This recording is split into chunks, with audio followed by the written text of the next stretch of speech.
આપણે સમજીશું વિજયાદશમી. યત્ર યોગેશ્વર કૃષ્ણો તત્ર પાર્થો ધનુધર તત્ર શ્રી વિજયો ભૂતિર ધ્રુવા નીતિર મર્તિર મમ. જ્યાં યોગેશ્વર કૃષ્ણ છે તેમજ જ્યાં ધનુર્ધર પાર્થ છે ત્યાં જ વિજય છે, લક્ષ્મી છે, કલ્યાણ છે, તેમજ શાશ્વત નીતિ છે એવો મારો મત છે. એમ મહર્ષિ વ્યાસ ગીતાના અંતિમ શ્લોકમાં કહે છે. યોગેશ્વર કૃષ્ણ એટલે ઈશકૃપા અને ધનુર્ધર પાર્થ એટલે માનવ પ્રયત્ન. આ બંનેનો જ્યાં સુયોગ સધાય ત્યાં શું અસંભવિત રહે. ચડતો માનવ પ્રયત્ન અને અવતરતી ઈશ કૃપાનું મિલન જ્યાં સર્જાય તે વિજયનો જ ઘંટનાદ સંભળાય. એ નિર્વિવાદ ઘટના છે. દશેરાનો ઉત્સવ એટલે ભક્તિ અને શક્તિનો સમન્વય સમજાવતો ઉત્સવ. નવરાત્રિના 9 દિવસ જગદંબાની ઉપાસના કરી શક્તિ પ્રાપ્ત કરેલો મનુષ્ય વિજય પ્રાપ્તિ માટે થનગની ઉઠે એ તદ્દન સ્વાભાવિક છે. આ રીતે જોતા દશેરાનો ઉત્સવ એટલે વિજય પ્રસ્થાનનો ઉત્સવ. ભારતીય સંસ્કૃતિ વીરતાની પૂજક છે, શૌર્યની ઉપાસક છે. વ્યક્તિ તેમજ સમાજના લોહીમાં વીરતા પ્રગટે તે માટે તેણે દશેરાનો ઉત્સવ રાખ્યો. જો યુદ્ધ અનિવાર્ય જ હોય તો શત્રુના હુમલાની રાહ જોયા વગર તેના ઉપર ચડાઈ કરી તેનો પરાભવ કરવો એ કુશળ રાજનીતિજ્ઞ છે.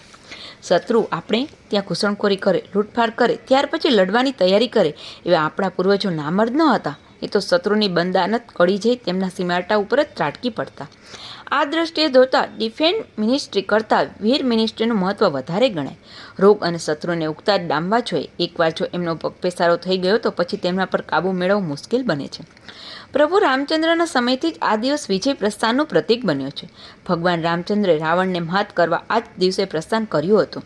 છત્રપતિ શિવાજીએ પણ ઔરંગઝેબને જેબ કરવા આ જ દિવસે પ્રસ્થાન કરી હિન્દ ધર્મનું રક્ષણ કર્યું હતું. આપણા ઇતિહાસમાં આવા અનેક દાખલા છે કે જ્યારે હિન્દુઓ રાજાઓ આ દિવસે વિજય પ્રસ્થાન કરતા હતા. વર્ષાની કૃપાથી માનવ ધન ધાન્યથી સમૃદ્ધ બન્યો હોય, તેના મનનો આનંદનો માતો ન હોય, નસે નસમાં ઉત્સાહના ફુવારા ઉછળતા હોય ત્યારે તેને વિજય પ્રસ્થાન કરવાનું મન થાય તે સ્વાભાવિક છે. વળી વરસાદ ચાલ્યો ગયો હોવાથી રસ્તા ઉપરનો કાદવ સુકાઈ ગયો હોય, હવામાન અનુકૂળ હોય, આકાશ સ્વચ્છ હોય તેવું વાતાવરણ યુદ્ધમાં અનુકૂળતા સર્જનારું ગણાય. 9 દિવસ જગદંબાની ઉપાસના કરી મેળવી શક્તિ પર શત્રુનો સંહાર કરવા પ્રેરતી હોય છે.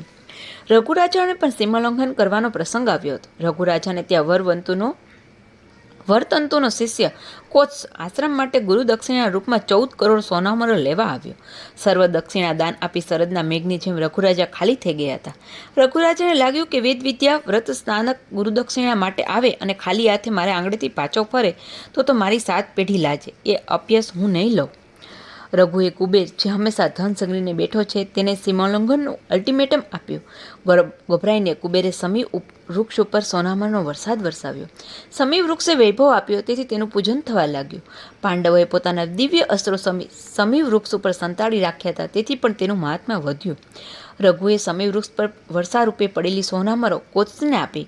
14 કરોડથી વધુ ન લઉં તેવો તેને આગ્રહ રાખ્યો અને તારા નિમિત્તે આવી છે, તેથી વધારાની મારી તિજોરીમાં રખાય નહીં એવો આગ્રહ રઘુએ સેવ્યો. વૈભવ ન લેવા માટેનો આગ્રહ કદાચ ભારતમાં જ માત્ર જોવા મળશે. વધેલી સોનામરો લોકોમાં લૂંટાવી. સુવર્ણમોરના પ્રતીક તરીકે આજે પણ સમી પૂજન પછી સમીના પાન આપણે પરસ્પર એકબીજાને આપીએ છીએ.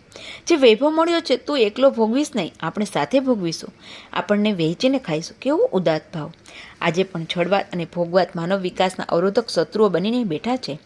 સાંસ્કૃતિક વીરોએ ઈશ્વરવાદની ગર્જના કરતાં કરતાં આ શત્રુઓને મારી હટાવવા જોઈએ. બાહ્ય શત્રુઓની માફક આપણા આંતર શત્રુઓ પણ ઘણા છે. કામ, ક્રોધ, લોભ, મોહ, મદ અને મત્સર એ માનવ માત્રના સર્વરીપુઓ છે. આજના વિજય પ્રસ્થાનના શુભ દિવસે તેમને ચાલ ઓળખી લે તેઓ આપણા ઉપર હુમલો કરે તે પહેલાં આપણે તેના પર હુમલો કરી આપણી સીમમાં આગળ વધતા અટકાવીએ. તે જ રીતે આળસ એ પણ આપણો એક મહાન શત્રુ છે. આલસ્ય એ મનુષ્યના શરીરસ્થ મહારીપું. દ્રઢ સંકલ્પથી આપણે કાયમના શત્રુ ઉપર કાબૂ મેળવીએ. આજે નૈતિક મૂલ્યો ભયમાં મુકાયા છે. ભવ્ય અને મહાન સંસ્કૃતિ મૃત્યુશયા પર છેલ્લા શ્વાસ લઈ રહી છે. ત્યારે હું ચૂપચાપ કેમ બેસી શકું? વધતી જતી આશ્રયુતિને યથાશક્તિ ખાળવા પ્રયત્ન કરીશ. યોગેશ્વર મારી જોડે છે. મારામાં રહેલું સર્વ સામર્થ્ય શત્રુની ડામવામાં ખર્ચી નાખીશ અને પાછો ફરીશ તો જયમાળા પહેરીને જ આવીશ. આ દ્રઢ સંકલ્પ સાથે રણે ચડવાનો દિવસ એટલે દશેરાનો દિવસ.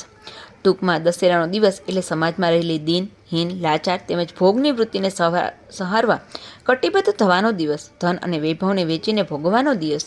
બાહ્ય શત્રુની સાથે સાથે અંદર બેઠેલા સર્વરીપો પર વિજય મેળવવા કૃતનિશ્ચય બનવાનો દિવસ. દશેરા એટલે વીરતાનો વૈભવ, શૌર્યનો શૃંગાર અને પરાક્રમની પૂજા. દશેરા એટલે ભક્તિ અને શક્તિનું પવિત્ર મિલન. અસ્તુ.